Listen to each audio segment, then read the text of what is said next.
దేశంలో శరవేగంగా అభివృద్ధి చెందుతున్నటువంటిది సాఫ్ట్వేర్ ఇండస్ట్రీ తర్వాతన food industry, health industry. Health కూడా ఇప్పుడు ఒక పెద్ద ఇండస్ట్రీ. దేశంలో ఆసుపత్రులు విపరీతంగా పెరుగుతున్నాయి. ఎందుకంటే ప్రజలలో శారీరక కష్టం తగ్గి మానసిక కష్టం ఎక్కువైంది. ఇంటి పనుల్లో కూడా మిషనరీ వాడకం పెరిగేటప్పటికి శారీరక కష్టం తక్కువ అయ్యేటప్పటికి జబ్బులు పెద్ద ఎత్తున వస్తున్నాయి.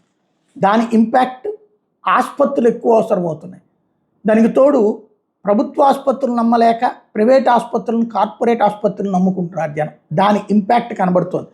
కార్పొరేట్ ఆసుపత్రులు విస్తరణ బాటలో సాగుతున్నాయి. ప్రస్తుత వచ్చే ఆర్థిక సంవత్సరాల్లో కొత్తగా 14,500 పడకలు సమకూర్చుకోబోతున్నాయి.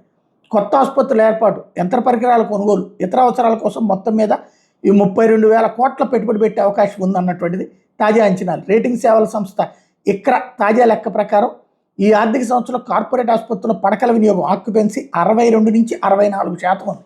అంటే వాళ్ళు ఫుల్ ప్రాఫిట్లో ఉన్నట్టే. ఒక్కో పడక మీద లభించే ఆదాయాల్లో 6 నుంచి 8% వృద్ధి నమోదయ్యిందట. అదే సందర్భంలో ఆపరేటింగ్ లాభాల శాతం 22 నుంచి 24% పెరిగింది.